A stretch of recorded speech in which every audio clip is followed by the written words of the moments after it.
And we are live. Hey, everybody. Welcome to the live show, the Chonko and Big Nasty and Chonko's live show. How you been, buddy? You doing all right? Good. How are you? You were saying you're a little under the weather today? Yeah. The last couple of days, I've trying to like stifle off something. I don't know. It's a kind of a stomach thing. I hope it doesn't get any worse. I'm hoping it by tomorrow to be better. So it's going around, man. Yeah. I still have a little bit of a cough, but it's this time of year. You get a little bit sick. It just happens every year, right? It just happens, man. It just happens. Yeah. But other than that, we got a good guest for today. You want to tell everybody who we have? Really excited. Dave from Four Corner Comics. Hopefully everybody's following Dave on Instagram, but he's got a really cool collection. I've watched on Instagram, what he does. And he's specifically had a goal to complete what they call the Dirty 2 Dozen, the 24 comics that were used in the Senate hearings in 1954, where they're looking to regulate, restrict, maybe even ban comics. We all kind of know the story, I think, a little bit about Frederick Wortham and how it led to these hearings and some famous exchanges. And I think we'll get into a little bit more of that during the show, but maybe we should bring the great and powerful Dave out. All righty, and here is Dave. Hey, Dave, welcome, buddy. Thanks for doing this. Hey, thanks, guys. Appreciate it. Glad to be here. Yeah. I've been following you on Instagram and watching your journey. So, really cool stuff. And I think people are going to really like what you have to say and what you have to show. Awesome. Well, thank you. Yeah, appreciate it. It's been a fun journey. Lots of stress, a lot of love, a lot of hate. So it's been a good time. I can only imagine. Yeah, that's comics. When you get into expensive comics, that's what it is. It is. Yeah, it's painful. But Chonko, you think we should say hi to everybody in the chat first before we get going? And that's right. I think we should. All right. Let's see here. First up is K Munin. All the time. KM 606. He signed in. So good job. Yeah. Then we got Willie the Priestess. Willie from Down Under. Good. Yeah. Willie, I'm glad you're feeling better, man. Willie had a touch of something. He had to go to the hospital for a while, but glad you're feeling better, man. It's always scary, man. Then AG, the great and powerful AG. Yeah. And Lewis, second floor. Hey, Louie. Glad you're here, buddy. And Mr. Mark. Hello, Mark. Welcome. Great and powerful Jeff Jack. Hey, Jeff. Let's see. Chonko. Who's that dude? How did he get in there? Did I get him? Yeah, I already got Mark once. Yeah, I think so. Jeff Jack. I lost my place. There's Up and Adam. Hey, Adam. Glad to see you. Much love to Stevie D. Stevie D, one of the best. There's Brittany. Yo, Brittany. Glad you made it. And then we got Jason, archivist. Hey, he's saying first. He's like 20th. In his mind, he's first. Right. That's all that matters, Jason. We're all number one. And Kate, man, I'm glad to see you. I haven't seen you in a while. Glad to see you, Kate. Glad you're here. Jeff Jack. Where I seen somebody. There's Coach. Hey, Coach. Can't have a stream without Coach. Can't have it without Coach, man. He's going to command everything. Digger Jim, Diggy. Hey, Jim. Good to see you. Glad to see him. And there's another one above him. Shrew's Clues. Just above him. Oh, yeah. Good catch. I'm sorry, Shrew. Welcome, Shrew. And I think that is it. If we missed you, speak up. Or if we missed you, just yell at me. Say, hey, fathead, you missed me. So, Dave, thanks for doing this. Welcome to the live show. We kind of start the stream the same way pretty much every time we do this. It's I was going to say weekly, but with my stupid channel, travel schedule, sometimes it gets disrupted. So how did you first get into comics? Like, when did you first get into comics? And, what did you start collecting? Tell us about your comic book journey. Yeah. So when I first started collecting, I was a little kid. My folks were both antique collectors. Oh, wow. And so they used to take me and my brother to antique conventions, and we used to be like, what the hell are we doing here? We're bored out of our minds. And they wanted to keep going to these conventions. They're like, we got to find a way to get these guys engaged. And so my mom grew up reading comic books, and she turned me on to Superman. And when you go to these antique conventions, typically you're finding, Golden Age books. And so as a young kid, I was running into Golden Age Superman books, Action Comics and Superman. And along with it, she's like, why don't you go find some Superman memorabilia? So started collecting like lunch boxes, glasses, whatever it may be. And it really kind of stuck. And I think the other piece of it too is that they really wanted to engage us in reading. And so I didn't like to read as a kid, but as soon as I started getting comic books, I just got sunk in. And so that's how the love of like Superman started, who's still my favorite to collect, hands down, and Lois Lane. It started when I was really young, like 5-6 years old. And so collected, all through high school. When I was 18, I decided to join the military, and that's when I got rid of my collection for the first time. And and then when I came back, did life for a little bit, wandered a lot, and then started collecting a little bit more. And then at the time I was dating a girl, and we ended up breaking up, and I was like, I don't need these comic books, I'm a man. Like, what is this? Go the other way. Yeah, exactly. Right. Yeah. And so I actually gave my collection to my roommate. And at that time I had a lot of Silver Age stuff. Some really great books. And I was just like, just take it, just go. And then life happens, met my amazing wife, Sarah. And, on our Instagram page, of course, my kids and my wife are on there quite a bit. We share kind of the love for the hobby. And, we started our life, and then we started having kids. And I like to say, I think comics are probably my like midlife crisis. Instead of getting a cool car, I was like, I got to get back into collecting, man. And so started a couple of years ago again.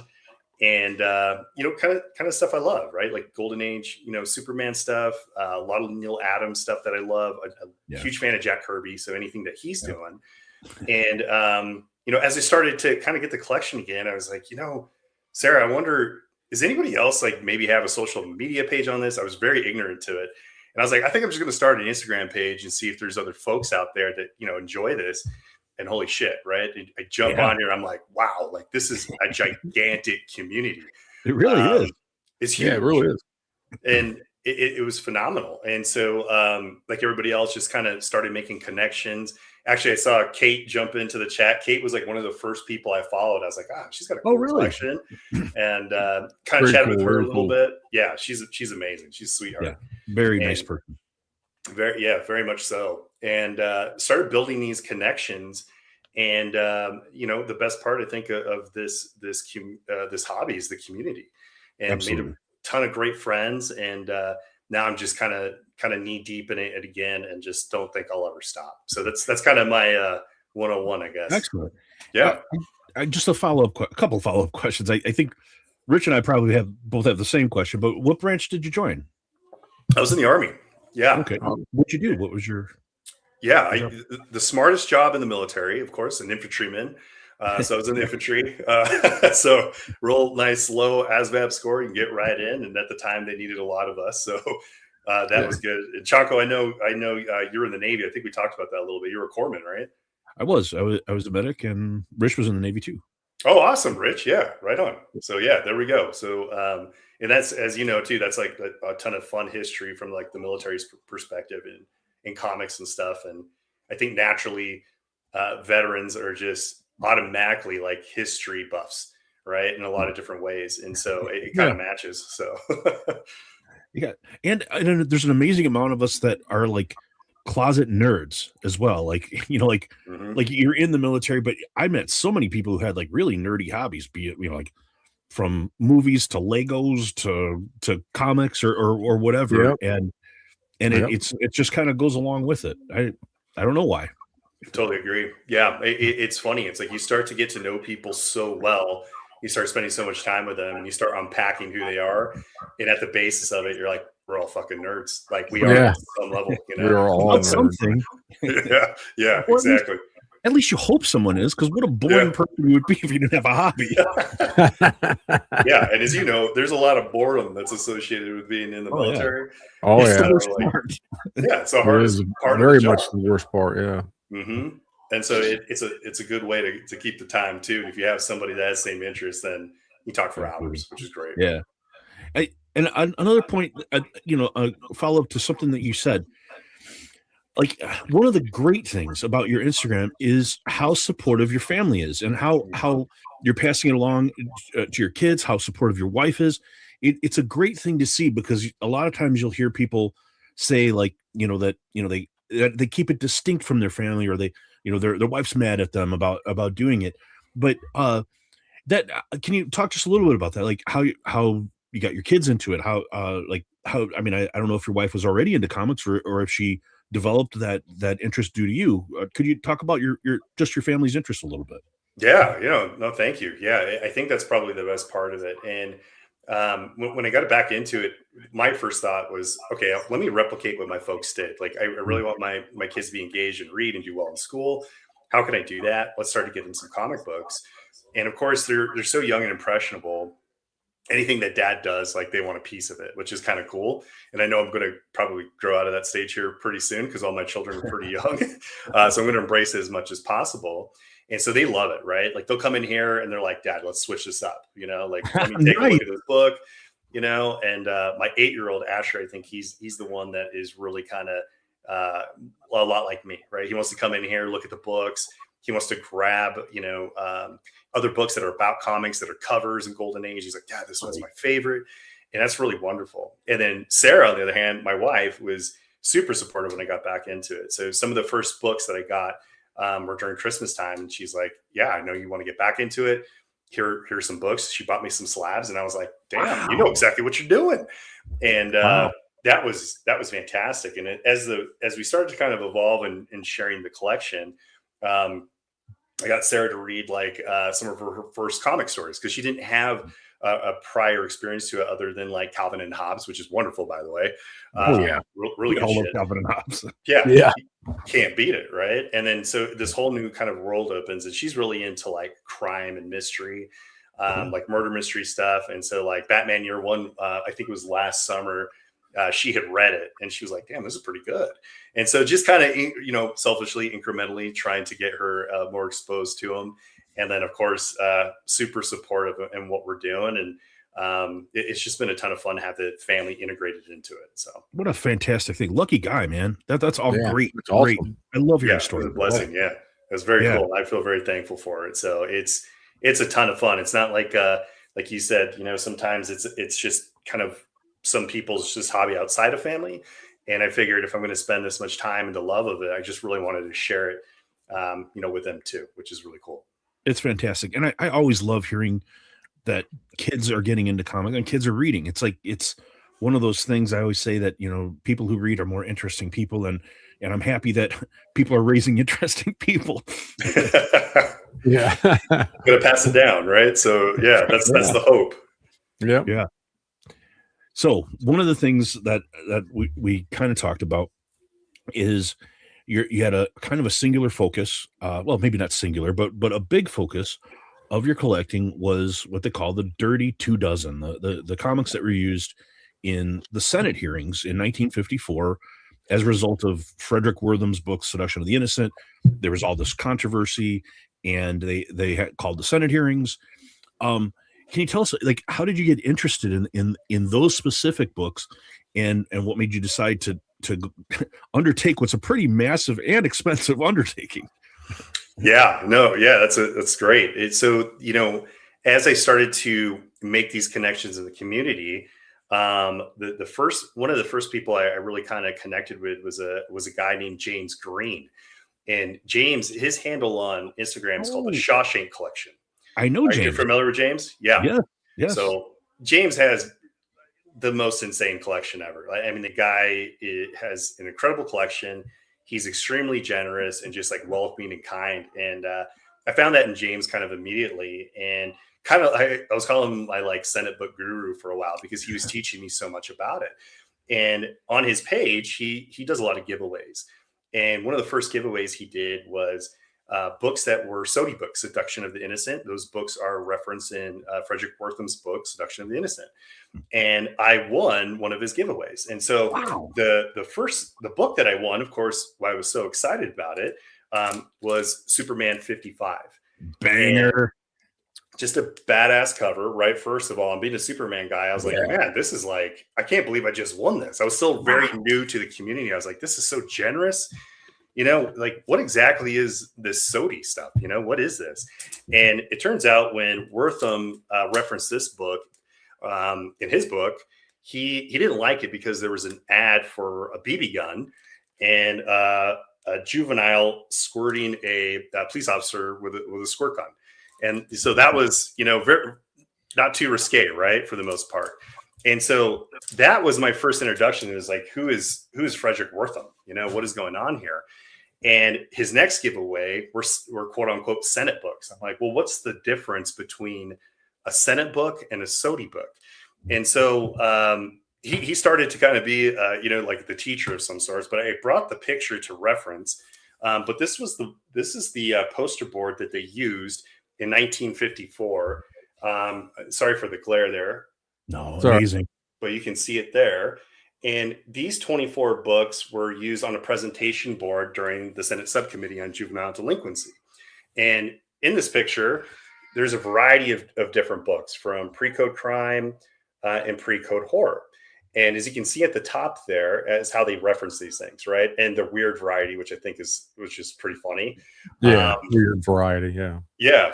And so those books are Senate books, essentially. And who really kind of shed the light on this is another guy. His name is James as well. And you might know him as James from Code Blue Comics.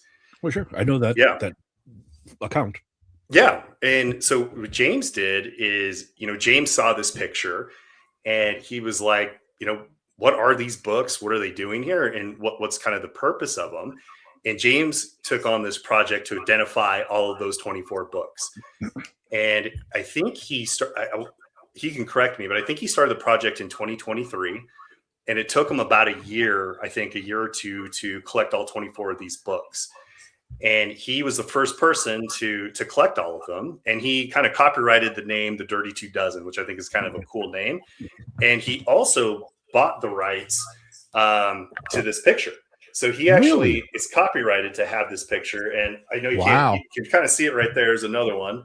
Yep. But James has the rights to those, which is pretty cool. So I like to call him kind of the godfather of the Dirty Two Dozen, because what he did was shed the light on these books. And anybody that has, you know, an interest in history, of course, you're automatically kind of glued to it like a moth to a flame. And I was. That's right. And so that's how I kind of learned about it first. And then I think what kind of really set it off was that the Shawshank Collection James was like, why don't you join one of Code Blue's shows on Saturday night? And so Code Blue Comics and then Crime City Comics, Jason at Crime City Comics, they have a shared show on Saturday nights. And when I went into the show, I was like, what is going on? Like, there's a roulette wheel. People are drinking. People are talking shit in like the chat. I'm like, oh, these are my people, man. Like, I like this. What is going on? And, you know, during the shows, they have amazing giveaways that they give away Senate books, and they just hook you, right? Because you're seeing these beautiful books lined up. You know the history behind them. Yeah. And it's almost like a ritual on Saturday night to attend one of these shows. And you start to build that community in there. And that's how I really got hooked. So that's kind of the long breadth story of how I got into first wanting to collect these books. Very cool. And yeah, really cool. So now what's, you said that the Superman was your first one. Can you talk us through the process and kind of show us some books, like as you went through the process of acquiring them, like, you know, what ones were kind of easier, what ones were difficult, you know, first and last, maybe that you were able to get? Sure, absolutely. So the first book that this one's one of my favorites because it was the first Senate book that I bought, and it's Tales of the Crypt 42.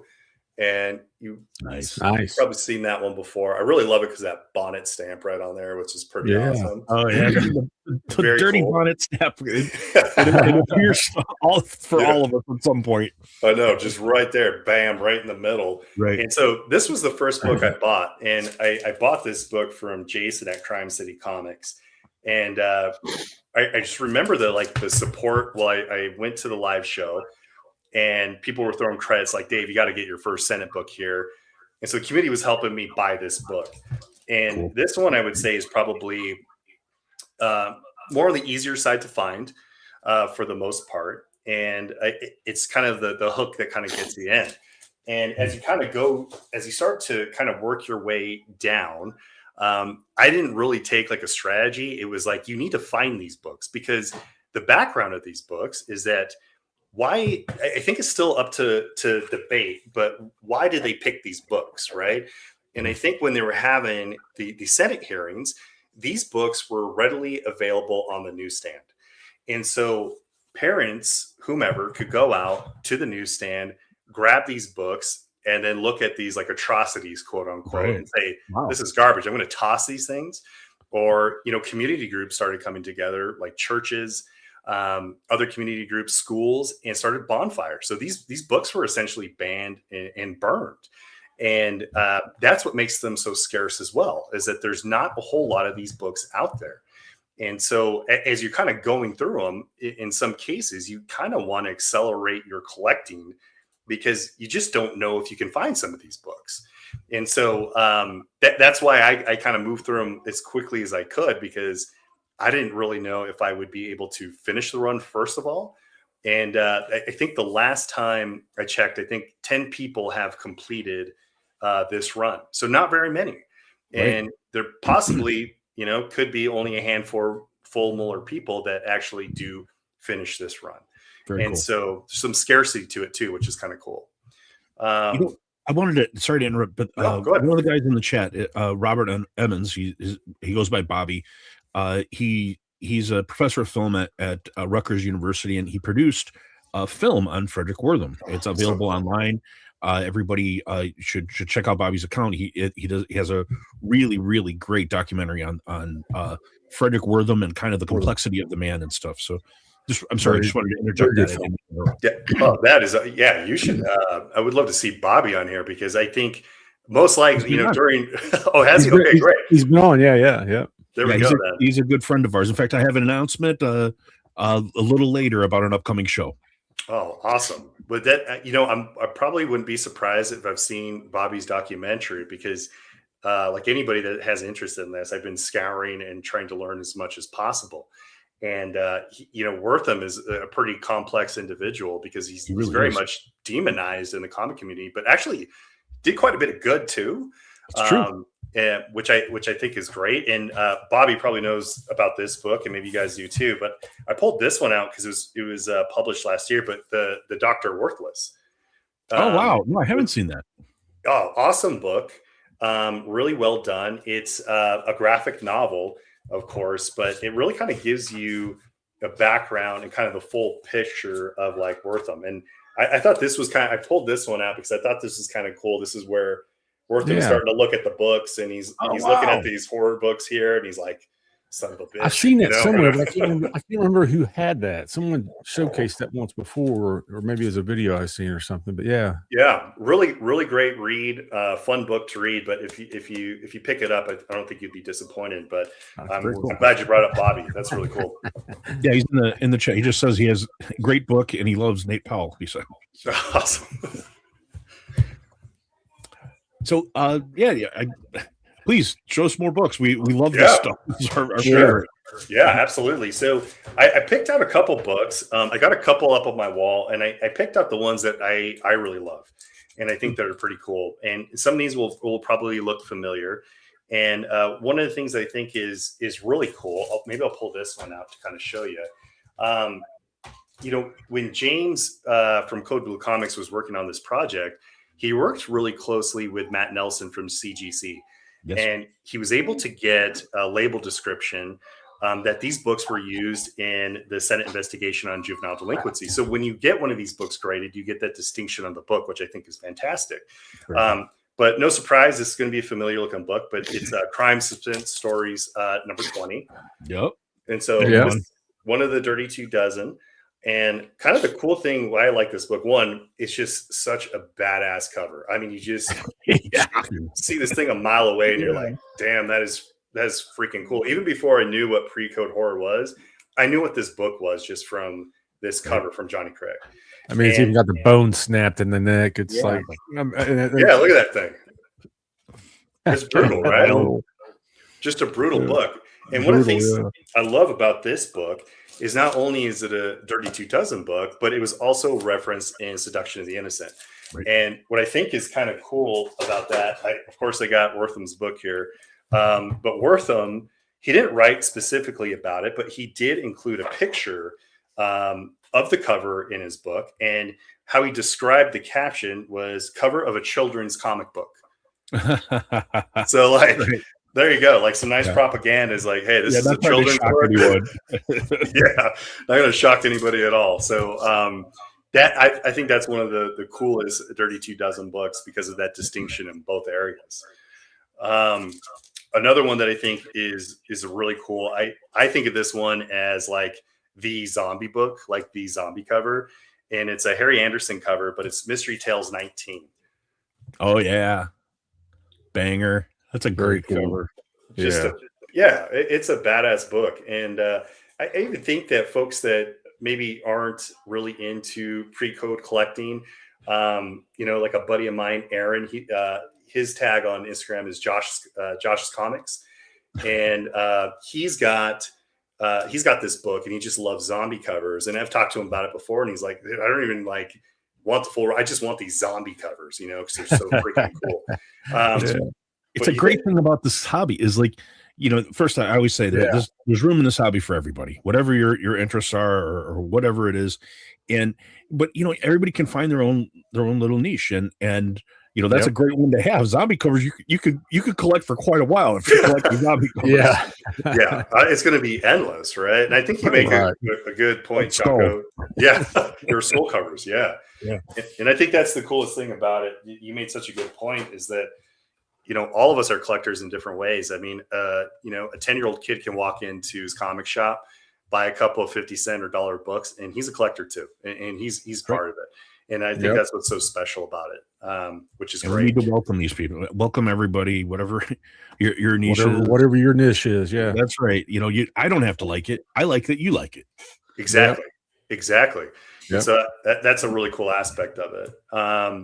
But you can probably tell, you can kind of see a theme with these. And I think even with Mystery Tales, right? It's like, if you have that book, I think it's right. I think it's down here.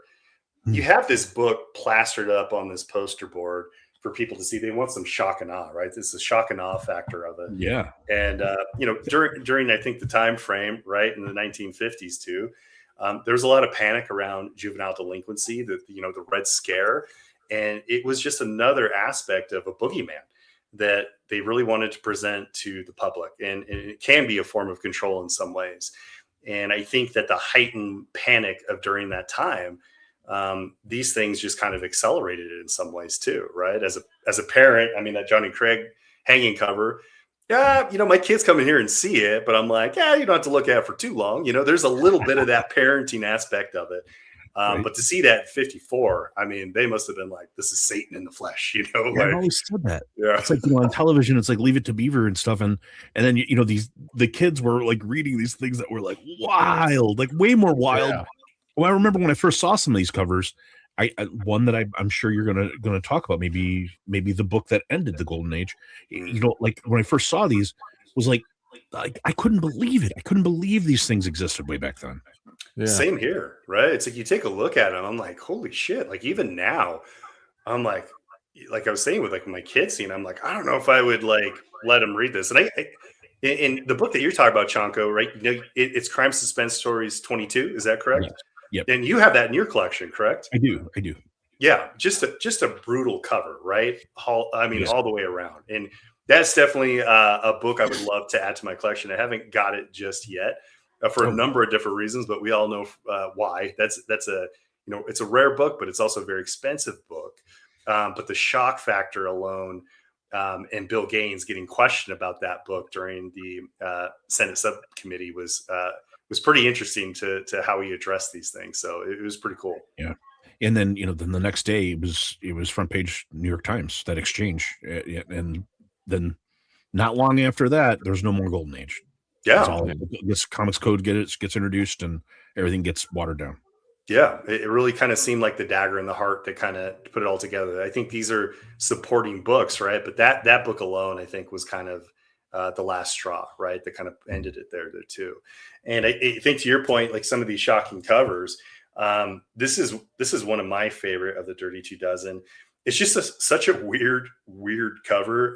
It's a Bernard Bailey cover, and it's a Weird Chills #1. Oh yeah, I love that. I love that whole series. Yeah. Weird Chills. Yeah, it's creepy as hell.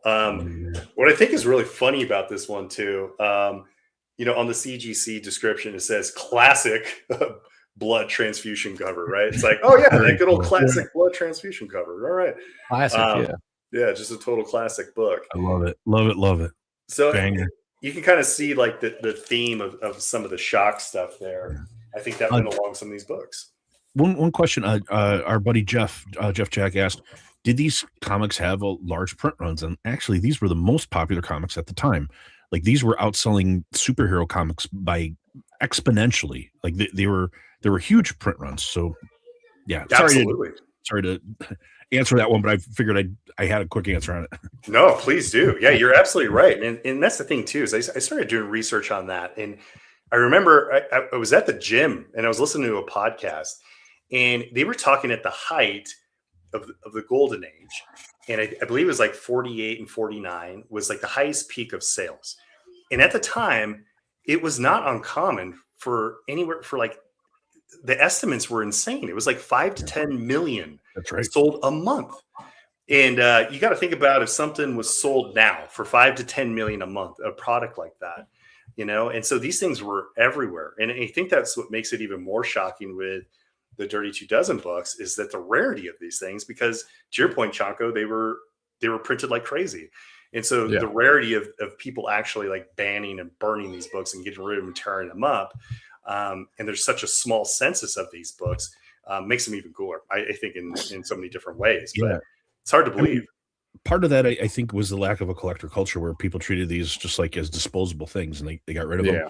Part of it is, as you said, the people burning them, getting rid of them. Part of it's just, paper and staples, lasting this long, especially if people aren't taking care of them. But yeah, you are seeing like occasionally you're seeing like more and more uncovered, over time. But yeah, I mean, they're still way more rare than the other eras. Absolutely. Yeah, that's what makes them kind of cool. And I think with folks that collect these books, like James from Code Blue Comics probably has the highest grade of these books, right? Because he kind of started it. He loves high grade books, and it's phenomenal to see some of these things like in an 8.5, right? Like majority of the books I have are like 3.5 and below. Mm-hmm. And me myself, having high grade books is phenomenal, and I would love to have some. I tend to be more of a lower grade collector. One, I think just to save money, but also too, I think there's the bit of like romantic in me is like these books were meant to be read and passed around, and kids were rolling them up in their back pocket, handing them to a buddy, and they were going to read them. And I think that's what they were meant to do, is to be used like a piece of art, to be admired and read. And so I think that it's kind of cool that like you can have these books in lower high grade, very hard to find, but having low grade books, I think is just as good, because these books did their purpose. And so that's kind of where I stand on it a little bit too. Yeah, I agree with you. And I think it's something that there's opinions changing. I think it's hard to be a grade snob if you're getting into Golden Age, because like you either need to be independently wealthy, or you need to get these books a long time ago. So yeah. But I think that even goes for Purple Label and conserved label. I think people are becoming more open-minded, I hope, to these things, because a lot of that it has saved these books. Some of these really precious books, and I think people need to be more open minded about purple and gray bar labels. Yeah, I think that's a really good point. Actually, I think John was in the chat earlier. Shrews Clues Comics. He's a good buddy of mine, and he made a really good point when we were talking about this. And he said, it's kind of funny how it's viewed like conserved or like purple label books that are restored in the comic community. He's like, think about going to Louvre in like a Mona Lisa or something, and they conserve these beautiful paintings, right? So we can enjoy them and have them. And I thought that was such a good point, and that's how I look at it. Yeah, exactly. Yep. Same thing, right? It's like we want to keep those bad boys around. They're beautiful. Exactly right. I hope that opens up more and more people are starting to see these things. We have various friends who I think are trying to open people's minds to those things. So yeah, good point. Yeah. I think Chanko, I watched your video where Jason restored a book of yours, and Jason conserved. Conserved. Sorry, conserved. Yeah, conserved. There's a difference. Yeah, and his channel is phenomenal. A lot of times when I just have some administrative stuff to do, I'll pop on just kind of listen to his craft, and that channel is phenomenal. So Jason, Archivist Adrift, like hands down one of the best channels on YouTube, I think. And a great dude. I still can't believe what he did with that Tomb of Terror that he conserved and sent me. I'm still gobsmacked when I think about it. But yeah, great channel, great guy. Yeah, absolutely. Yeah. Another, I'll show you one more pre-code horror book, which I think is pretty damn cool too. And it still goes along kind of with the zombie theme here.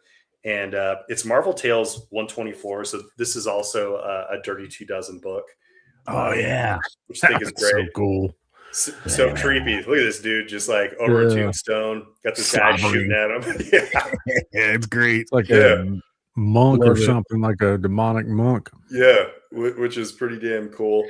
Yeah. But I just think that's such a badass cover. And again, it's just the shock factor for folks to see this and like, what is my kid reading? That's cool. Yeah,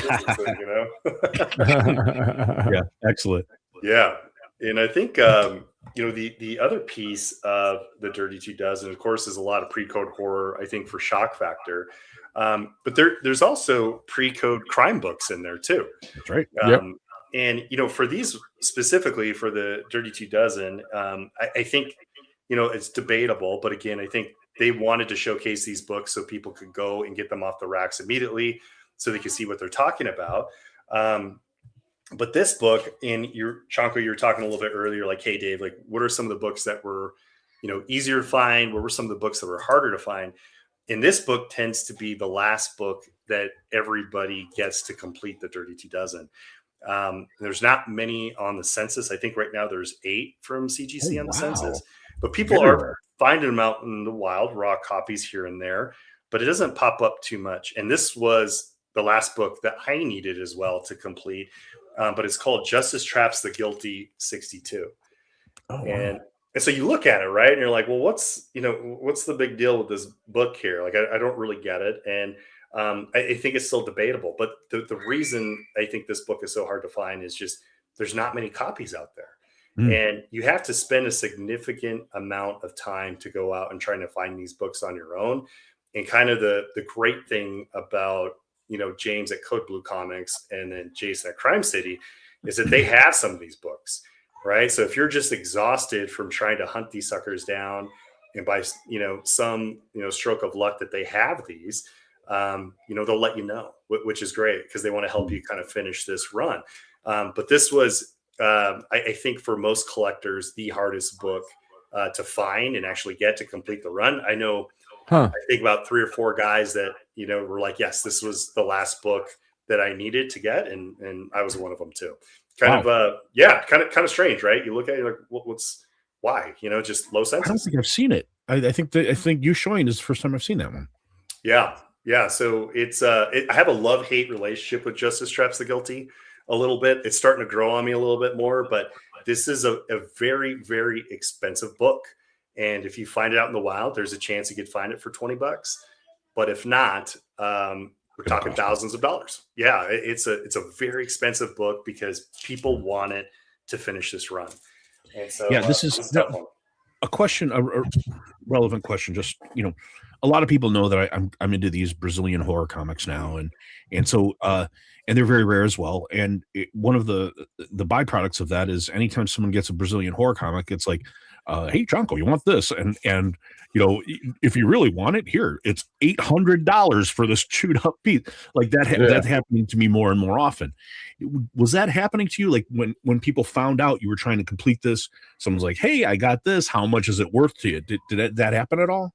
No, I think because it's so hard to find these books, it really is. And so in kind of the community of guys that have collected these books, they really do have your back. And so people that have collected the run are like, hey, I got a lead. Let me get you over to them. And a lot of the times, the folks that maybe do have this book, maybe it's on eBay, they don't know what they have, right? They just don't know. And so sometimes you can score, right? Like my buddy John, I actually got that book from my friend John, who completed the run. And John found a copy of that book on eBay for $25. And oh, wow. And so did my friend Matt. And he completed the Dirty 2 Dozen. He found, I think his was like $25. On the other hand, I did not find that in the wild. And I of course, like, a lot of collectors, when you're getting so close to the run, you have one book to go. I was ready to go all in on it, and I did. But it's incredibly hard to find. But I think now that the light has kind of been, it's now on the Dirty 2 Dozen. People know what this run is, the historical significance of it. People that have these books now are starting to know what they have, and prices are starting to go like this, like crazy. Right. Even from the time when I started, they were still high, and now it's really gone up. And I don't think that was initially the intention. I think that people know the scarcity of the book, of these books, and then historical significance, so it makes them, really desirable.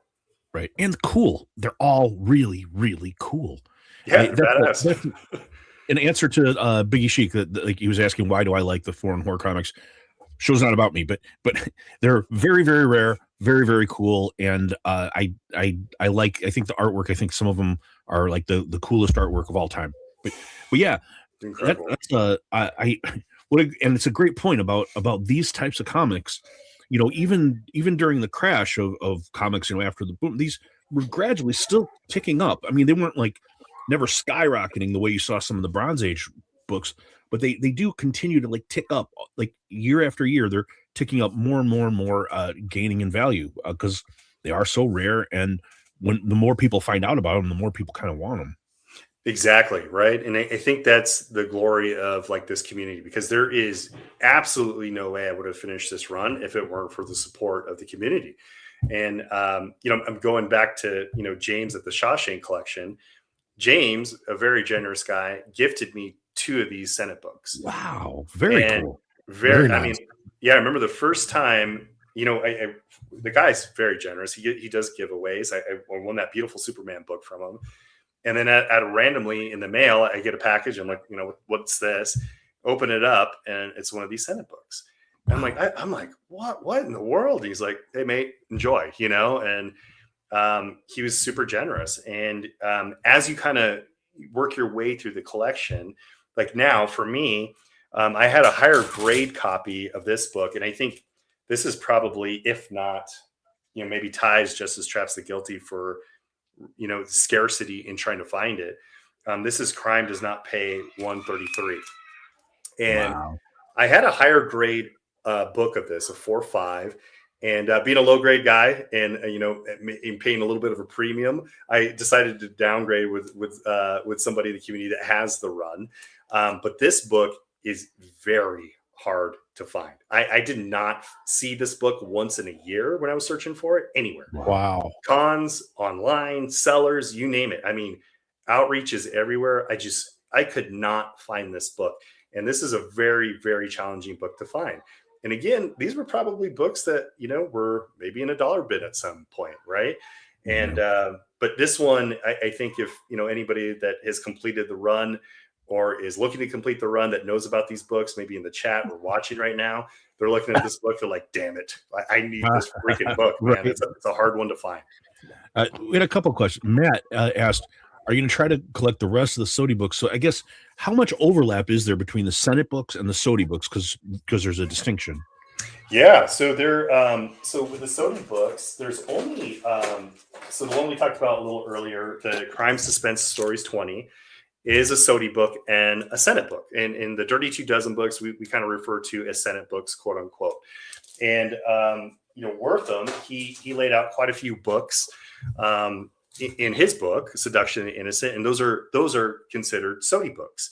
And gosh, I know you guys know Alan really well. And when I first got interested in here, I reached out to Alan and I said, hey, like, where can I find a list of these Sodi books? I'm really interested in them. And of course, he sent me a website, lostsodi.org, and they have a layout of every book that is mentioned, or most of them that people have found in there. And now that I have completed the Dirty 2 Dozen, that is one of my collecting goals for the next, I'm going to say next 2 years, 3 years, maybe, because I want to take my time after getting all of these and collect some other stuff that I have some interest in.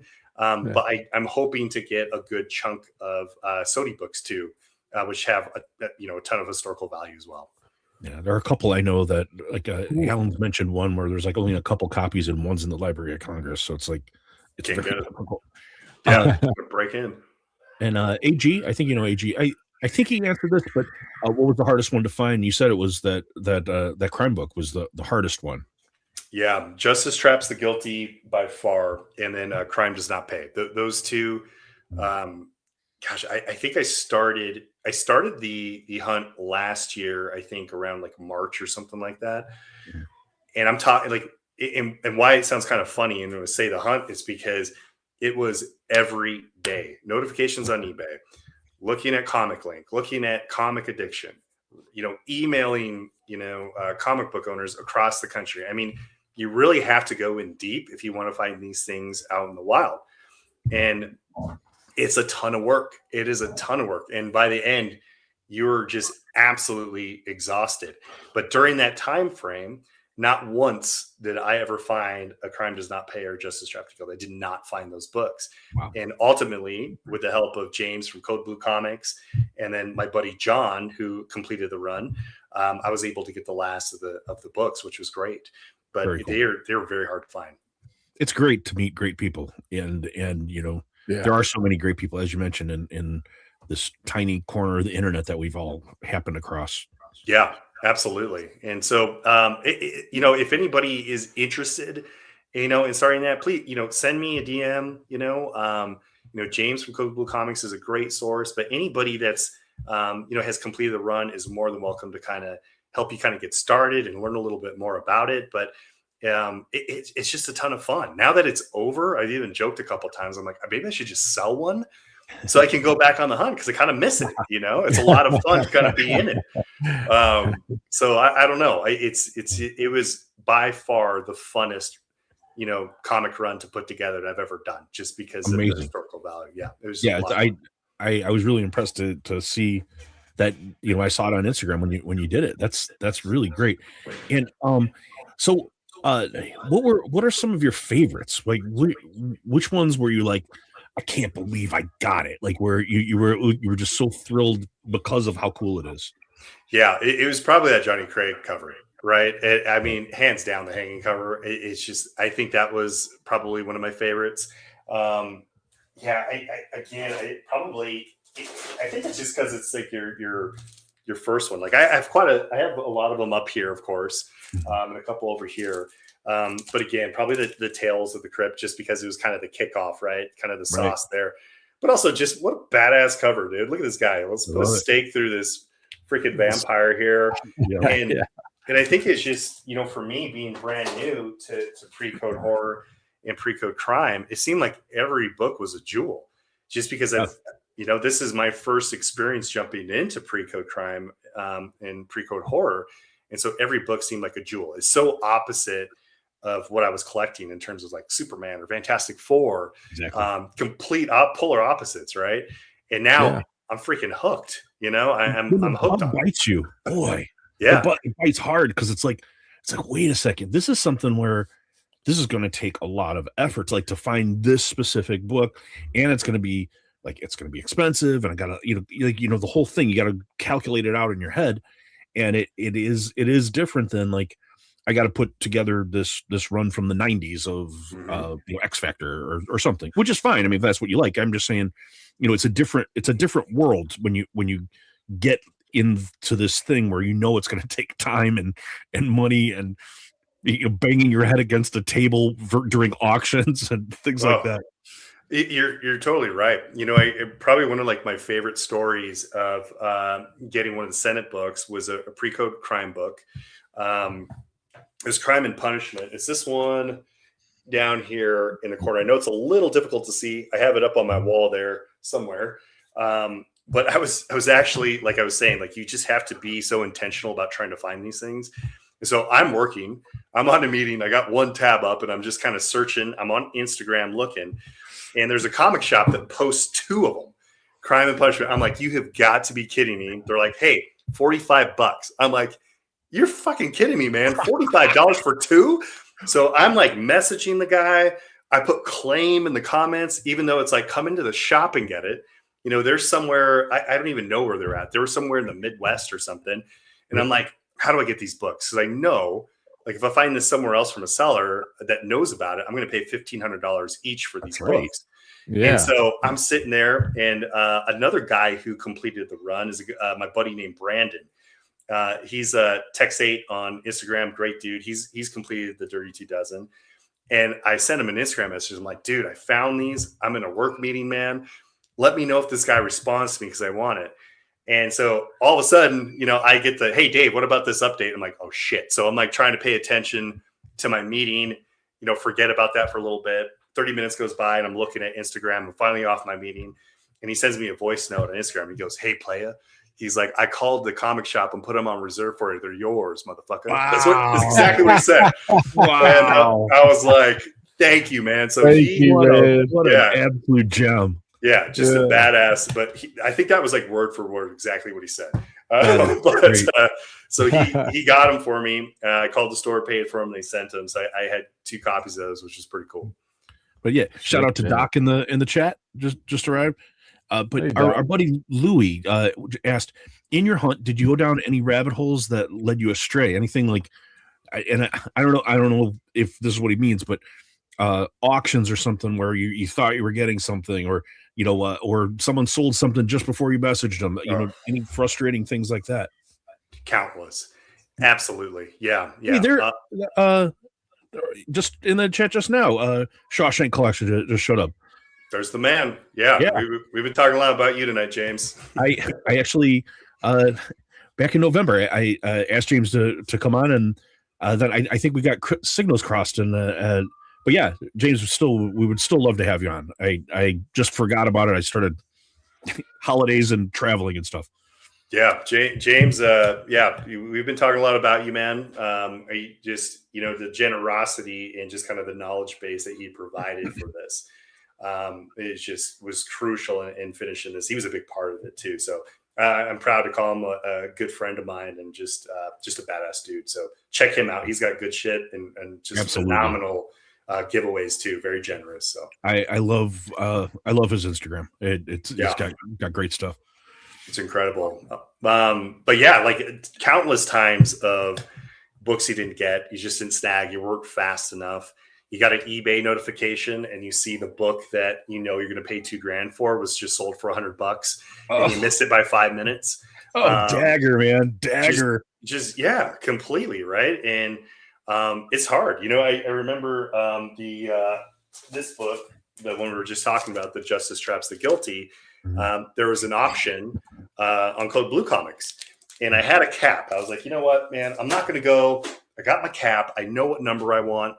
And, my wife is invested now because she's like, we got to finish this run. So we got it up. Man, that's awesome. We're on the show, and we know there's a couple people that want this book. They're just so close to finishing. And I was like, should we go all in? What should we do? We're like, okay, let's stick to our cap. And so we start making the bids. It's live. There's a couple of minutes. It's like 2 minutes or something like that. and we're punching in numbers. Then I hit my cap, and then someone else puts a higher number in. And I looked at my wife and I was like, what do you think? She's like, go do it. And so I'm like punching the number, and then we got to a higher number, and I was like, that's too much. That's way too much. And we both agreed and stopped. But that was a heartbreaker because I was like, man, I was like that close to finishing. But sure enough, like a month and a half later, I was able to get the book from a good friend. So what a great thing that your wife supports you in. By the way, so on your Instagram, she does like cosplay. Is that or is it just dress up just for your Instagram? She does it for the Instagram, which was kind of cool. And I remember I think we did like a giveaway for a Spider-Man book. I was like, you should dress up as Mary Jane. I was like, yeah, of course, my wife is gorgeous. I think she's the most beautiful woman on the planet. And she's like, yeah, I'll do it. And it like blew up, and people were like, oh my God, this is awesome. Like, yeah, well, no doubt, she's a hot chick dressing up as Mary Jane. Like, it's going to be popular. And then we started getting books. I was like, why don't you dress up as Power Girl? You drive people crazy. And she's like, I'll do it. Why not? And we started kind of doing that. And we found it kind of be like a fun way to kind of integrate her into, what we're doing. And it's a lot of fun. And you won the lottery, man. Your wife is very attractive, and she supports your hobby 100%. You know, lovely family with kids. What a great story. It's absolutely inspiring. Yeah, it's a ton of fun. So we have a blast together. Of course, like having a supportive spouse to collect those 24 books, man. Like I couldn't have done it without her because she's a math professor. Wow. So she knows her numbers, and she loves her budgets, and we know her budgets, and I call her my CFO. So I got to get approval from her, so. Right. Yeah. So usually right about now, I don't know what you think, Rich. Should we invite some of our buddies? Sure. So we normally invite some of our friends to jump on if they want to talk to you or have questions for you. So Rich will share the link. Everybody is welcome. James, if you want, so Doc, Matt, of course, Stevie D always, but anybody who wants to jump on and talk to our new buddy Dave and ask questions, please jump on. Yeah. So like as you were doing it, was there ever like a time where you just thought it wasn't going to happen, or was there like a time limit where you had for yourself, or did you ever like get frustrated to the point where you're just like, I just don't think I can do it? Absolutely. Yeah. Lots of times. I think probably the biggest thing, like for me, having a big family was, the financial contributions towards these things. Mm-hmm. And that weighed on my mind a lot. I'm like, am I really like doing the right thing here? Like, should this, be going somewhere else, or, what should I be doing? Hey, Matt. Hi. Hey, Matt. Hi, Dave. Hey, nice to see you. Hey, guys. Sorry, I'm in the living room. I'm not in my usual spot because I've got the Bears on in the background here. So, no problem. I wanted to ask, what made you? Because I missed a chunk of your thing because I was dealing with the kids and stuff in the beginning. So, if this has been asked, I'm sorry, but what sparked your interest in getting these particular books, considering there's so many different collections you can make from the SOTY / Bad Dirty Dozen or Double Dozen list or whatever you call it? Yeah, absolutely. That's a great question. And I think probably the biggest factor was the historical piece of it, for sure. Right. I think just being kind of like a history buff, just naturally, I studied, history as an undergrad, and I just have always kind of gravitated towards it. Mm-hmm. And I think that the impact that it had in the creation of the Comics Code Authority, just being a piece of that really was kind of a big influential piece. And the other part of it was influence from the community of being friends with guys that completed the run and learning more about it. And I was like, I want a piece of this, man. I want a piece of this history. And so I think those kind of two factors kind of played into saying, like, I just want to go for it.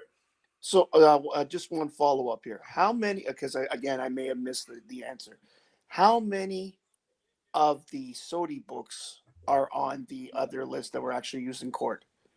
Yeah. So there's one book that is a SOTY book, and it is a quote unquote Senate book that is shown on the poster board. So I don't know if you saw this, Matt, but this is the. Yeah, I saw the picture. You saw that? Okay. Yeah.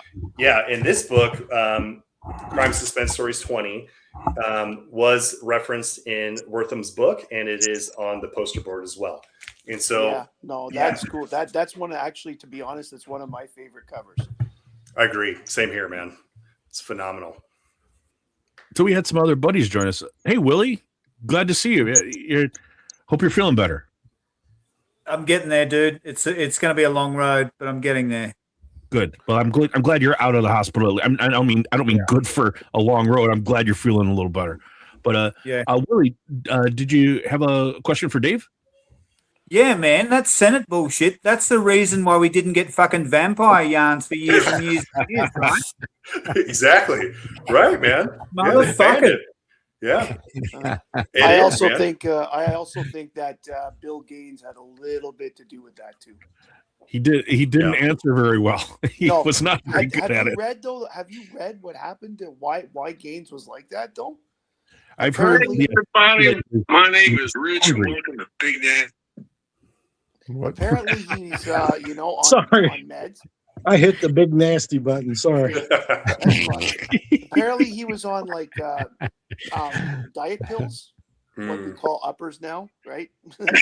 Okay, he was on diet pills and didn't eat because he was too nervous. So he was kind of like this. Apparently, you don't see it very much on the footage, but apparently he was kind of like this, and he was trying to get his thoughts together to talk. So it doesn't surprise me that he had a bad day. He also thought he was the smartest man in the room. Yeah, there was a lot of ego with him as well. Stevie, our good friend Stevie D, did you have a question for the great Dave? Yes, it's kind of army and kind of comic book mixed together. Cool. Yeah. What's up, Steve? My son was a fister in Afghanistan. And I've been to Fort Campbell a bunch of times, 2 or 3 times. And so when he was over there at the Cobb, I would send him these half the size of a Shark box care package over there. And I sent Yahoo chocolate soda drinks wrapped in bubble wrap from Missouri all the way to Afghanistan. And he shared. And in the box, there were things he needed. Personal items. I'll just say bike shirts because it was better in the heat and all that other stuff than what he had. So I sent that and a stack of comic books. And them comic books went all over the Cobb. He said everybody was reading them and enjoying them. So that was kind of a cool comic army story. That's awesome. And congratulations on completing that stupendous 32 dozen comic book run. Oh, thanks, Steve. I appreciate it, man. And your son sounds awesome because not an easy job, especially in Afghanistan. But I like your story too because I think there's just so much history to that with GIs, especially in World War II, having those books circulated in different units and getting those unique unit stamps put on them so they know who they belong to. And I know that's kind of a niche for people to collect as well. I don't have any of those books, but I'd love to get my hands on some of those someday. It would be interesting to see how many of those books survived in Britain and or you're on the continent because of all the damage and all the destruction and things that went on there. It'd be interesting to see how many actually survived. Yeah. And our good buddy, Jason, Archivist Adrift. Jason, Hey. do you have a question or two for What's up, Dave? Jason? Yeah. Hi, Dave. How are you doing? Hey, well, man, good to see you. Yeah. First of all, I want to thank you so much for, constantly promoting my, channel on Instagram whenever you do. And that's, I really love that and love your collection. You have one of the best collections on Instagram, in my opinion. And I really love thank that. you. Outside of the Sodi books, you have like Victory Comics #1, and you have some big books. What are some of your favorite books or biggest books outside of that collection, do you think? Yeah, it's so funny, Jason. I was hoping you were going to join tonight. I really was because I should have pulled it out. I have that Victory Comics sitting in my closet in there. Yeah. And I look at it because it's a restored copy. Yeah. It's a 0.5. It's a very low census book. It's pretty beat up, but it actually looks pretty damn good in some ways. It does, yeah. And I really love that book. And I keep thinking every time I look at it, I'm like, I wonder if Jason would like mess around with this book for me every time I look at it, because I think I would 100%, of course, trust you to do it. All But right, that was that book. I think just from like the parallels of like Superman. yeah. I think is why I like that book so much, being Superman Yeah. being my favorite, and the story of how that character got his powers and like sunlight, like giving him that energy. But I think it's just such like a commanding pre-World War II cover, right? There's so much, it's such a busy book. It's such a busy cover. And a lot of times those golden age covers weren't so busy.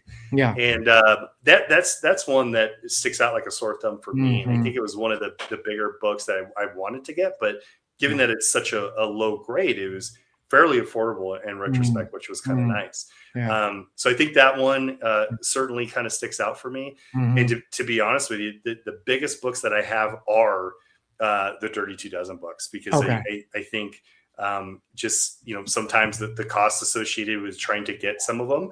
I think some of them are very desirable books outside of the Dirty 2 Dozen. And so those are kind of the bigger ones, but my hope is to obtain some Superman grails this year, which I'm looking forward to.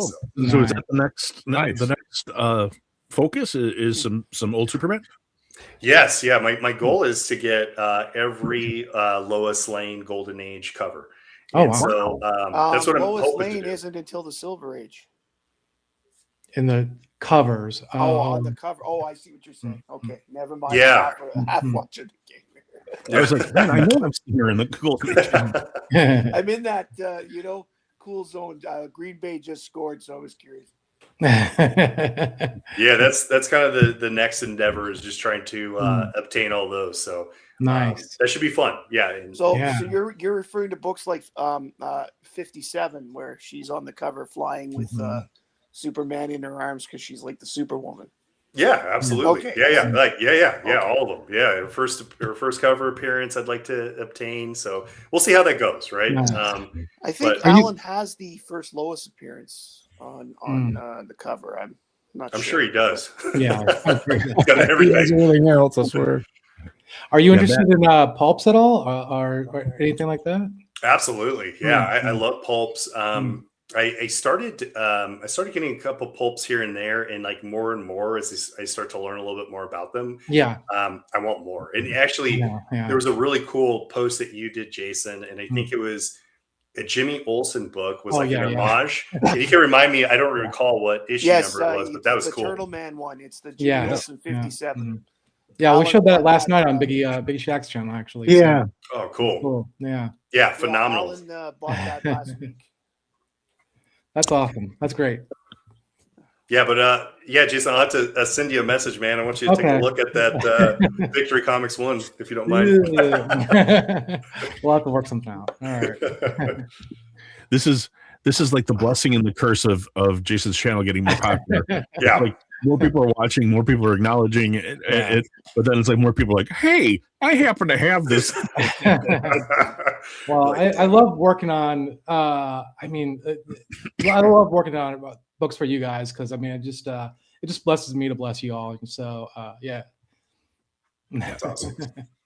I don't know. I mean, Dave, we usually will do like kind of a hangout here, and people will show comics, and yeah, if you have time to hang out, we all just kind of Try some comics. comics. Do you only collect Golden Age? No, not at all. No, all over. Yeah, I think that this last year there was so much focus on this run, but there's a lot of different genres that I like to collect. Mostly like Superman, Lois Lane. I just finished up the entire run of Lois, which is cool, except for a showcase book. Nice. So I'm looking to get that one. But it's all over the place. Archie is really kind of stuck in my side right now. So getting a lot of Archies I is kind of get in it. there. I'm putting together an Action Comics run. I'm 321 and up complete. Nice. Wow. But That's I awesome. still got a lot to go. So Wow, nice. Obviously, Yeah. I'll never get number one, but my goal is to get from 252 up. So, Dave, I had a question. Did you start when you started your Instagram channel, you were already kind of showing a lot of Silver Age, weren't you? Right from the start. Do you get the sense that as you got into Golden Age that a lot of other people also did, or do you feel that like I'm trying to pinpoint whether or not Golden Age is kind of growing? People are coming around and wanting to buy it, especially around our age, I think, as well. If you've noticed that with other Instagram channels and whatnot, whether or not that a lot of people are kind of moving towards that as a goal, I suppose. Yeah, at least from my lens, it seems like it. And I think Yeah. the more agree. conversations I have, Mhm. you know, like for me too, like I was very heavily influenced, you know, by the community and some of the peers that completed this run, Yeah. because pre-code horror and crime is brand new to me. This is the Yeah. first time I've ever collected it. Mhm. And you know, for me personally, like you know, Golden Age action and Superman comics tend to be my favorite books. Yeah. But as I start to have conversations, you can kind of see that there's this underneath the surface that a lot of people are starting to get more interested in the history of why the books that they love, maybe in the Silver Age, or even you know, the contemporary books that they have now. Yeah. You know, where did that foundation come from? So I think I think people are kind of shifting more to your point. I think you're spot on that they're just more interested. Yeah, and I find that Golden Age horror is kind of that gateway drug into Golden Age in general. It seems like.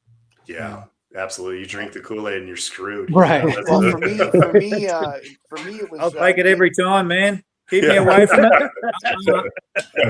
Hey, Willie. For me, it was Crime and Good Girl. Oh, okay. Well, there you go. Yeah. Yeah, I Well, think there's a lot of That's crossover funny between. because Alan gave me my first gold. Like he sold me my first Golden Age book, and it's one of his. So it was a Good Girl one off. It was a Matt Baker cover. So Oh, nice. Yeah, it was well, beautiful. if you're gonna buy one for the first, but then I ended up buying 3 others there that day. 2 of them were crime. Nice. One was a boy's comic, or whatever that's called. Well, there's a lot of crossover between the crime and horror genres in the 50s. Oh, there, yeah. so, yeah. Definitely. In fact, some people will categorize it all as horror, but yeah, Yeah. it's, Well, Yeah. wouldn't you? Okay, everybody here is pretty familiar with EC's content, right? I would say, Yeah. kind of reasonably. So the question is, would you consider the issue where the woman has the the needle shoved to her eye? Would you consider that more horror or crime? I consider that actually horror. I mean, the idea of having something shoved in my eye scares the hell out of me. Yeah. Yeah, like the Mr. Mystery one, like like the hot poker one. I'm trying to. No, it was the girl. It was the girl who was. The guy grabbed her with the hypodermic needle and held it right to her eye. Like it wasn't on the cover per se, but it was a big story. So. Well, yeah. Turns the guts for sure. That's right. It would scare me. Yeah. I mean, even the decapitation covers are clearly horrific, but they're crime technically. So yeah. Yeah, I think that it's I mean, I think there's always the temptation in comics or music or whatever to like compartmentalize and like overly compartmentalize. Yeah. I think that it's I think it's kind of broad. Like it's like, it's this tiny little subset of heavy metal or whatever, which it's a human condition that we do. But yeah, in the end, I think it's kind of how it appeals to you. Is it or what does it say on the cover? If it says horror or if it says crime, then you can kind of categorize it there. Yeah, good point. Yeah. Yeah, no, I know. And to be honest, a lot of the later EC, just before the hearings, was definitely a combo because you had guy and girl are having an affair. They want to kill the husband. They kill him and throw him in the water, and then he comes back as the waterlogged zombie. So, Dismemberment. So it's kind of like a dual thing there. So Right. But what do you think, Rich? You want to show some comics? Yeah, we can do that. Jeff Jack had a question about Dave. Oh, yeah. Yeah, the YouTube channel or just IG? Yeah, just an IG channel. It's funny. Me and my buddy John from Shoes Clues Comics have been thinking about starting something together. So we're kind of working on something, Nice. and I think it's more of just something like this, right? Just being able to talk to folks that far more knowledge than I, and just to learn. And so, yeah, so something in the works, but just got to find time. Right. One Just of gotta- like us. as always. One of us. One Yeah. of us. Yeah, one of us. Oh, Yeah. And at our age, we got to make the damn time. Yeah. Yeah. Mhm. Because how else do you meet people? You're I right. know. How do you else to make This friends? is it. This is it, man. Yeah. But Based on your collections, it sounds like I need to get you on the Superman show. Oh man, I'd love to see what you have, Matt. he does a Superman show on Sundays. I think you'd fit right in. That's awesome. I love Superman. I have one Yeah. tomorrow night at 9 p.m. Eastern. That's cool. I'm going to check it out for sure, man. That's awesome. So, does anybody have some books to show? Again, Dave, we turn into a bit of a hangout as long as you want. We're just going to show some comics that we got and everything. Cool. Oh, Willie, I yeah, don't have any comics to guys. show, I'm fading so fast. I'm upstairs, as I said, so I'll All right. bow out now, and that way everybody else can have it, and I can still watch. Okay, Bye, I'll talk to you, Matt. Night, All right, Matt. see you, man. Matt. Take care. So, Willie, you got some books? Yeah, let's I got a Stoner Grail book, man. good. Total Good. Stoner Grail book. Check this shit out. Oh, do you want to I'm see the not- war wounds? Let Rich make you big here. There you go. There You you want to go. see the war wounds? Yeah. Oh, yeah. War wounds. Check this Yeah, shit yeah. out. Check this shit out. Uh-oh. Oh my god! man. Oh my god, dude! Wow. Oh Check my this out. god! Ah, With two Holy assholes. smokes! I had no idea. Yeah, 50, Wow, dude. 50 fucking staples all the way to me Oh dick, man. goodness! Wow. gosh, man. Oh All I was yeah. gonna say is, geez. kids, Glad you're doing all right. kids, eat your fucking vegetables when you're young, all right? Or you'll get Oh, fucking diverticulitis, then peritonitis, and you may fucking die. Oh my Yeah. god, dude! Yeah. I don't know about Yeah, having a needle in my eye, but I had a surgeon with two hands in my guts. Holy smokes! I'm Yeah. So, I'm- like, man, I'm glad you're I here. fucking turned around from Crom's Feast Hall again. I don't know what the fuck I'm supposed to do, but there's something left for me to do. Maybe That's awesome. it's this. Shout out to Glenn at Comics Plus in Brizzy. all right. I'll be No, there no. tomorrow. Check this out. Definitely not dog shit packaging. Good, good. That's always a Oh good yeah. sign. So, Total Grail Stoner book, man. I got me Oh, Howard the nice. Duck number 15, Island of Dr. Bong. Oh yeah, I love Doc that's Howard a the good Duck. one. Not, Awesome. look, not my read, but once I learned of its existence, I got to have that. Right Yeah, on. That's great art. Yeah. You can get the Iron Duck. Two issue Hey. episodes. They were the good ones. That is, yeah. That's Yeah, it, man. That's all I got. That's all I got. No, but we're, Oh, they were Hey. great. I'm going to fade out. I'm going to have a little lie down. okay. All right, buddy. Good We'll to see see you, you. Willie. Get well. I'm so Okay, glad you're on thanks, the Rich. line, man. Thanks, Mike. Thanks, Dave. Good Glad recovery. you're See you, on, man. buddy. See ya.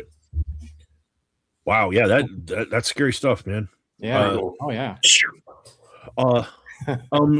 Would someone else like to show some stuff? Do I want to go on after that? I mean, geez. Yeah. oh, man. Yeah, as long as you don't turn around and start pulling your pants down. All right. Well, I will do that. That's I did a want to show chocolate real ball. quick some really cool Egyptian and mummy themed books because it's kind of something I'm into a little bit. Not too many, but I just want to show it. Like I got this here, Very Oh, cool. that's cool. and I showed this last night on Biggie's show. This Ibis faucet book. It does look like Iris when you see it with the does. trade dress. That's right. Yeah. And then I have, speaking of pulps, I have this, it's I think I've showed this before maybe, but I have this Terror Tales pulp. Oh, that's cool. And then I have the homage on Vampirella here. So, Oh wow, That's cool. awesome. very cool. yeah. So I need to do like a whole video on pulp homages and things like that. So, Totally. Yeah. and then I got this really, great, Egyptian mummy. Yeah, great series, Web of Mystery. Yeah. And then A lot of those are there at least 2 or 3, right, on Senate books. Yeah, there's one. Yeah, Web of Mystery, one. which is great. Yeah. is that the one? Is that the one with the woman in the spider's web? Because I think that She's has it. she's kind of looking at a crystal ball. Oh, and there's I know. there's Yeah, like a yeah, guy yeah, behind. Yeah, I got it up on the wall up Oh, there. that's a I great don't even book. see it, but I'll have to grab it. yeah. Yeah. That's a great book. And then just Those the are final great. one I wanted to show was this fantastic book that just came into my collection by the great Mike of Chonko's Comics. He recently AOK'd this to me. So thank you, Mike. And I just welcome. want to show it off. It's awesome. So yeah, that's it. I got something to show. All righty. Okay, I just got my last book to finish my run. Can you hear me? Yes. Yeah, we Yep, can I hear hear you. you. Okay, I just got my last book to finish my thing run, and it was number cool. 35, There you go. Oh, cool. and that's the first appearance of Captain Marvel. Miss Marvel. Oh yeah, Miss Marvel. You get Marvel. they can make things confusing.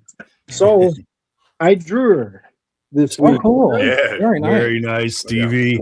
Very good, Steve. And our buddy Lyle, he said, I showed him this in an Instagram message, and then I sent this out to everybody, and he said he liked mine better, which made me feel real good. All right, and I'm just going to show like 2 or 3 of the thing books, but this is number 32, and that's a cool cover. But the Wrestling. splash page is the great thing in this one because it shows the scenery of a mountain, wilderness, the suburbs, the country, and a city, and at the top it says home. Isn't that a cool splash page? Yeah. Yeah. That's neat. And this is the last issue of the thing. Yep. And She-Hulk is yeah. That's the end of that one. That's cool. And so what I'm collecting now is Marvel 2-in-1. I got about half of them, so I'm working on that. Surprised you didn't jump to the Man Thing after that. So You get all know, the things. I'm not crazy about Man Thing. That's Oh, okay. Brandon loves Man Thing. I'm not crazy about man things either. Womankind. I like. Okay. And when I got Captain Marvel, I found this one, Okay. which is giant size Marvel Triple Action number 1 Wow. from 1975, the year I quit collecting comic books when I was a kid. That was the year I was born. Wow. And that's Don Heck. I got that for $4. Love Wow. Don. Yeah. Bargain. There we go. Yeah, I love Don. I Heck, love man. getting a bargain. Now, when you finish your run, you know what you're going to collect. And so I got that for the 2-in-1. But there's a short story miniseries, Infinity, because I found this cover too. And it's such a great cover. It caught my attention. That is a nice Yeah. cover. Yeah. Very cool cover. And that's Jonathan Hickman with the writer, and Jim Chung is the artist. Wow. And one last one to go. I ran across this one today in my collection. I just thought it was There such a you cool cover. Yeah. Had to Saw get Cap in there. Classic. You All gotta right. get your cat. There you go, guys. Very nice. Nice. Thanks, Stevie. Adam, do you have a question or anything for Dave, or you got something to show? Or Yeah. Well, first, Dave, can y'all hear me? Yeah. Yeah, All yeah. right. I've been having mic issues, so. Mhm. But yeah, Dave, congrats on the Dirty 2000. That's it's such a cool thing to Yeah.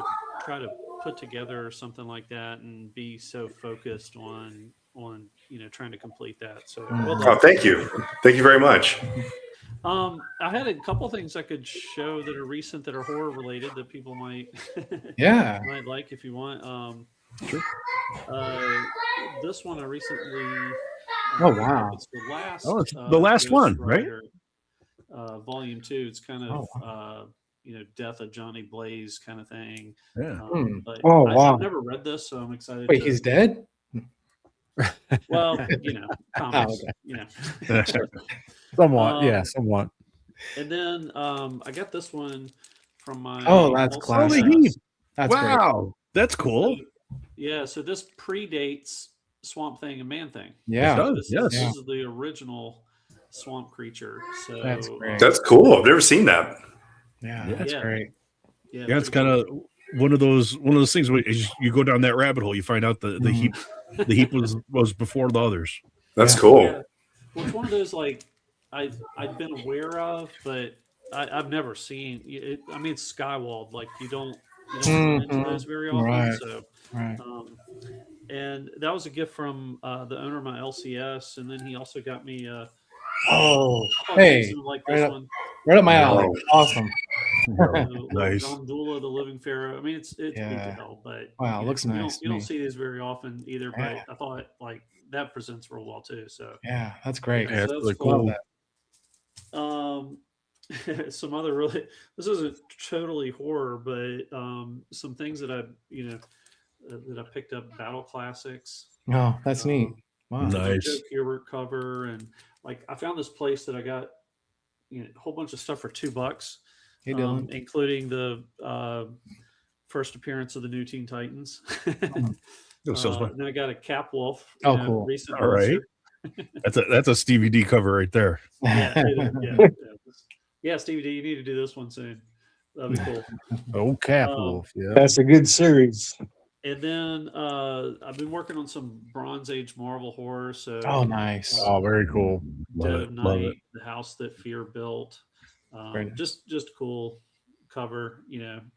When you got like a different perspective. I always like those different perspectives ones where the monster's kind Yeah. of looking out, or in the back seat of the car or whatever. It's just kind of fun. Yeah. Actually, Bobby Looking out of the collects first person perspective books. So Oh, I'm interesting. not sure if he knows about that one, but yeah. Okay, I'll have to reach out. Yeah, for sure.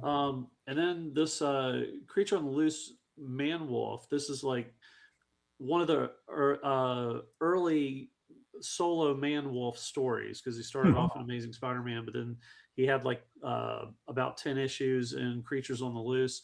But this is the very first cover of George Perez. Oh, wow. Wow. Yeah.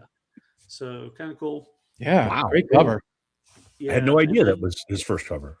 this one's kind of fun too. On Oh, a wow. on a my personal level, it's Vault of Evil. Hmm. But I have a good friend whose name is Tony, and he's married to a wife named Linda. And it's like, Linda, behind you, look out. He's like, don't be a worrywart, Tony. So, Very cool. when you find something like this that just That'd be fun. reminds you of good friends, I'm gonna send this to him. That's great. Because I was like, it's just too crazy. It's like I found a romance book that was like, Eric is a dirty two-timing whatever. So I sent it to Eric from SideQuest. That's great. That's He's great. like, oh, I gotta have that. So, but that's it. Yeah, just some. Yeah, cool great stuff. books. Wow. Yeah. Cool stuff. Yeah, I like that heap. I wrote that down. I was like, oh, there's a couple books in there I want to grab. So I'm glad you showed those. They're cool. Anytime you That's watch the- it, that's the one of these danger things where all people this start is, sharing. It's like you Yeah. you meet people and they have I want to get things and that. I nothing. want to get that. That's Yeah, right. get Everybody's promoted. writing stuff down. Yep.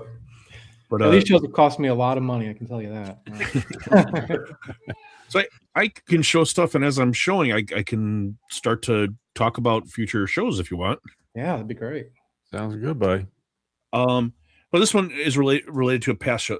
Sorry if you guys saw Alan's show. I'm going to show some of the similar stuff that I showed, but you want to stick around to the end because there's maybe the biggest announcement we've ever had. Very cool.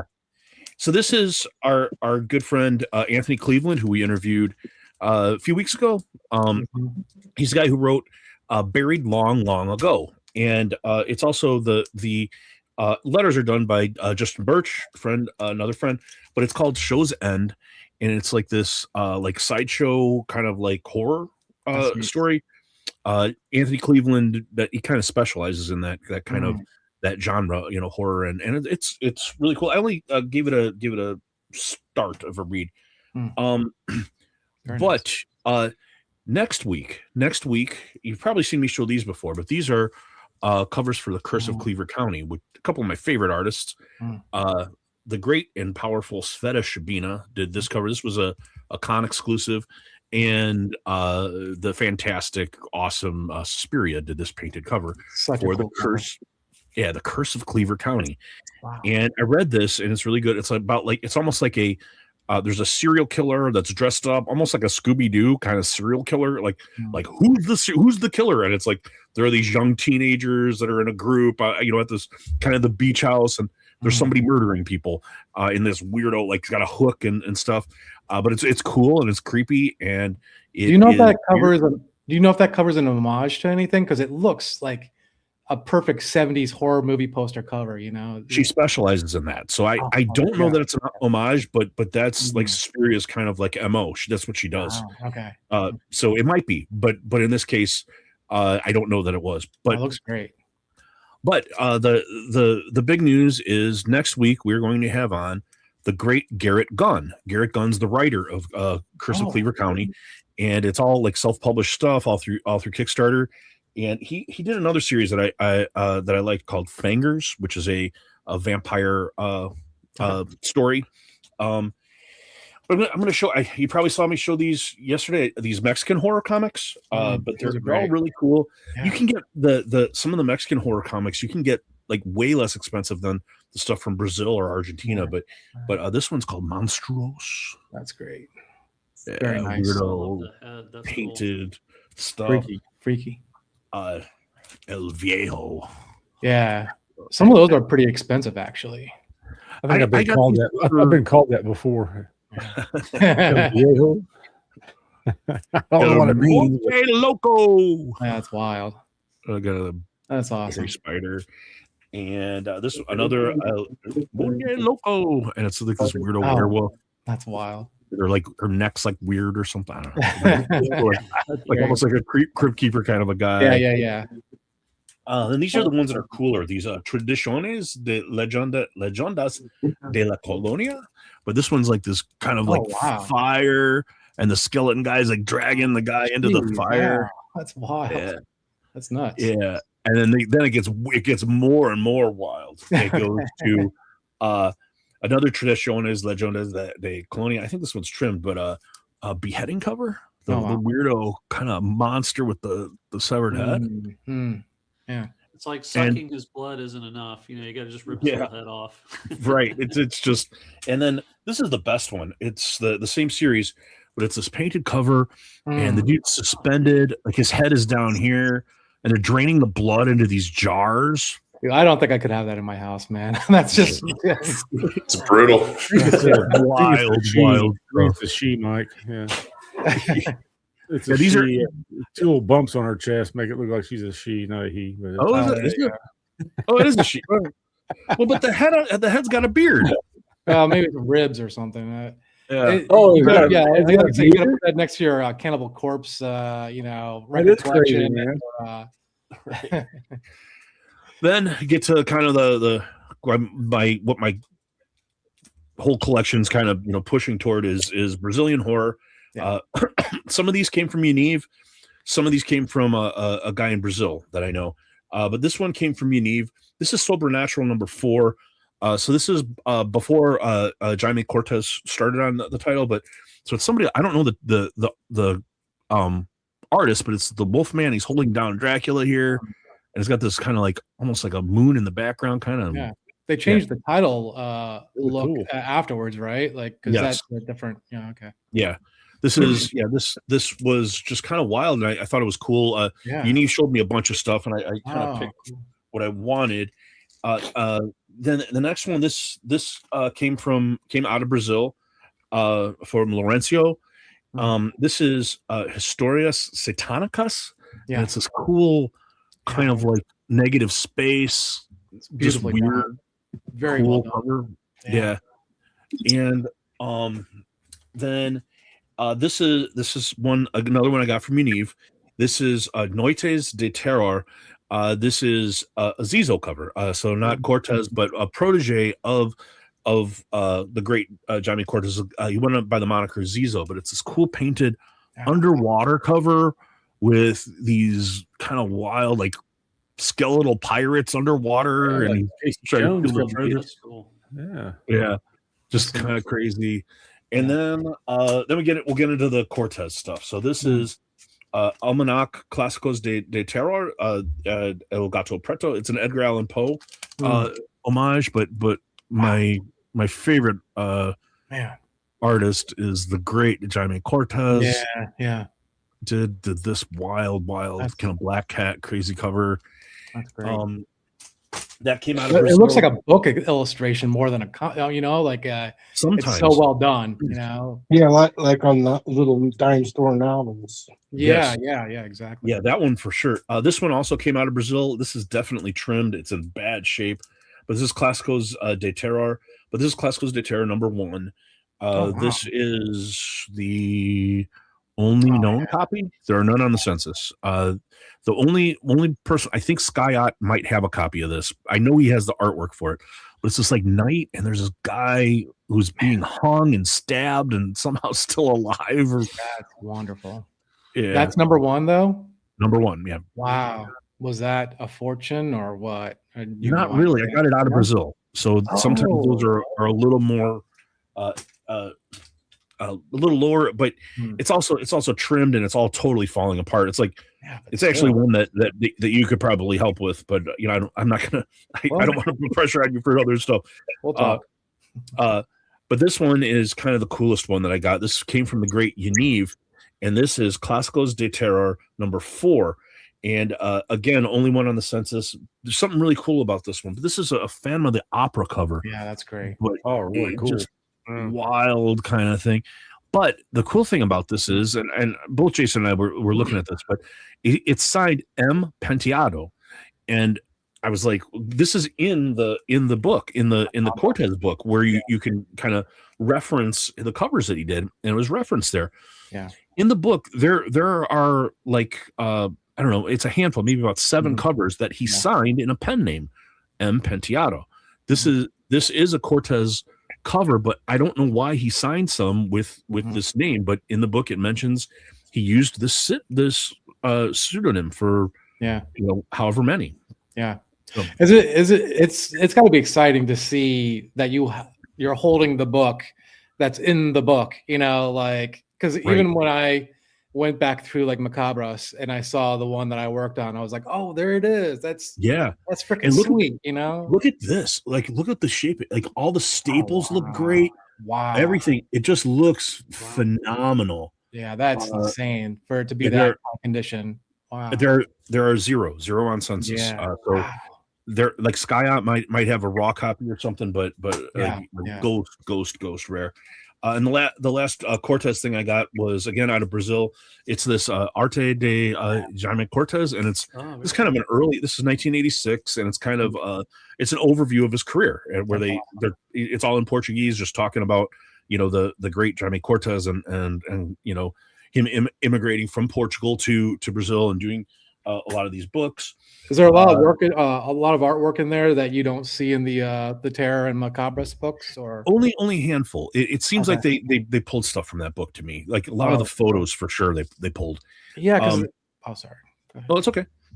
Oh, I was gonna say, I think so there's 2 books. One's like early part of his career, the other's later part of his career, and it seems like the later part of his career they really pulled it from Skyot's or Comic Kazi's or whatever his name is online from his collection, whereas the earlier stuff, it looked like they were pulling from reference photographs of some sort or something.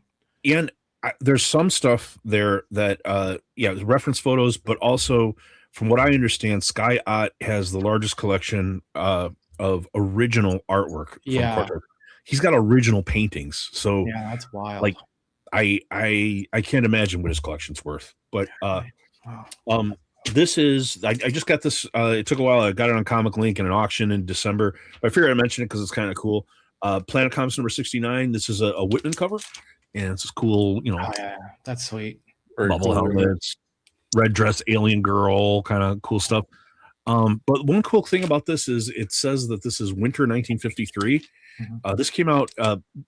Some of these are winter 1952, and then some are listed as winter 1953. It doesn't show this on the census, but it does show a difference in the labels.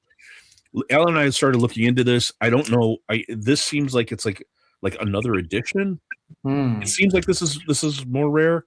Yeah, but so far we haven't really been able to kind of nail down exactly. That's got to be like one of the last books in the series, right? Like towards the end, at least, right? Probably. I don't think they ran much longer than that, honestly. Wow. Yeah. I do have some announcements for the live show, and for those of you who stuck around, congratulations. Next week, as we said, we're having the great Garrett Gunn on. The week after, you've heard me say we're going to have Adam. Adam is the U.S. representation agent for several artists, but a couple of our favorite artists, our friend Andrew Tarasov, from the book Pen Apocalypse, and he is the agent of Sveta Shabina here in the U.S., the great Ukrainian artist that we all love. And from what I understand, he's going to make an announcement on our show. I think it has to do with Sveta Shabina. So make sure you're around for that. He's got some really cool stuff to show. I think he's going to have some original Sveta artwork to show us. And again, some news. Really nice guy. And he's got a horror anthology book that he's putting together, a comic of different artists, different writers, all kind of pitching into this book. Then you probably heard me talk about this before, but February 7th, we're going to do a roundtable discussion on artificial intelligence in comics. Artificial intelligence with regard to how it impacts writers and artists, and just kind of the direction, kind of the inevitability of it, and getting thoughts and getting opinions on it. So for that show, we're going to have our buddy Bobby Robert Edmonds is going. The professor of art professor of film at Rutgers University, and a great filmmaker himself, documentary maker. He's going to be part of the show. Additionally, other friends of the channel, the great, powerful, beautiful Sukesha Ray. Sukesha Ray, one of the sweetest human beings you can meet, and a great, fantastic artist. She will be coming. And she really has some really strong opinions on this. She's talked about this before, and she's given her opinions. And to quote her, I believe the quote that she gave me when I invited her on was, "Oh yeah, I'll do it. I will fucking go off." So, come for that. Additionally, our other buddy, Kiss Create on Instagram, the artist, Kiss is. He has a degree, I believe, in computer science from Georgia Tech, and he worked at Cisco Systems for many years. He has a computer background, and he's an artist, so he's going to be able to bring both perspectives to this. And we have one other person. So Rich and I and these people, we're going to have a roundtable discussion about AI, and really kind of try to hash out some of our thoughts and where it's going, and get the opinion from these people who I think have a lot more information than a lot of us maybe have. Yeah. Then the big announcement. Who's ready? Who's ready? That wasn't the big announcement. That's already big. Not the big announcement. Wow. The big announcement is February 21st, 2026. The great David Nakayama is coming on the live show, motherfuckers. He's coming on. Wow. That's great, man. Drop the mic. Yeah. So that's great. After much discussion, and much goings on, we have more stuff coming. So I keep telling everybody, you need to jump on the train. Jump on the train. Choo choo, motherfuckers. I'm telling you, what we're doing is new. What we're doing is different. Stay on. There's plenty of room. Plenty of room on the train. Keep going. Chugga, chugga, chugga, chugga. Come on, man. That's awesome. Congratulations, guys. That's going to be cool. That's what I have for you guys. Hopefully that was enough. Oh, that's cool. It's phenomenal. Very good. Very cool. But yeah, I think that's where we're going to wrap it up for the night. Okay. Big shout out to everybody in the chat. Thanks, man. We had quite a few people come out tonight. It was it's always good to see everybody, and everybody's talking and chatting it up. Thanks to everybody that came onto the panel. Opened it up for a hangout session, and a big giant thank you to Dave for being our guest tonight and showing some books. And it was very interesting. Very this is one of the reasons it started this show is to get interesting people and different topics and different just learn, man. It's all about learning for me. It's Mike's the question guy. I'm the follow up if I have any, and listen just like I'm learning, like the rest of like everybody else in the chat. So sometimes I catch myself being a little too quiet because I'm just sitting here listening and taking in everybody's stuff. And you do all the actual work, though. I mean, you're well. He's like checking the chat, posting things, and getting the link together, and it's on your channel. No, I say it all the time. I praise Mike. Mike does a hell of a job lining up our guests and pushing for it because for some reason I can't get a response out of nobody. So, but I keep trying. I'll keep trying. I'm just relentless, and I just like until if someone says no, then I leave them alone. But it's helpful to have a dog in your logo because everyone loves dogs, So right, true. Yeah, Rich. Next time, don't open up with the dick pics first. Right. Well, when they see a thing from Big Nasty Comics, they're like, "Who's this Big Nasty? You want to see more of this?" There's more rides. I ain't doing that. But all right. Well, with that, guys, thanks everybody. It's been a blast, and we will see everyone next week. All or right. sooner than that, hopefully. So awesome. Thanks, guys. It was a pleasure. Hang on for just a minute, if you wouldn't mind. You got it. All right. What is it? Oh, I was saying to hang out when. No, after the I think you know that we hung out for a second. It's a live show. Oh, it's a live show. Oh no, just wait, cause it's not just a live show, it's the live show. Yo, it's a live show. Oh, it's a live show. Yo, it's a live show. Oh, it's a live show.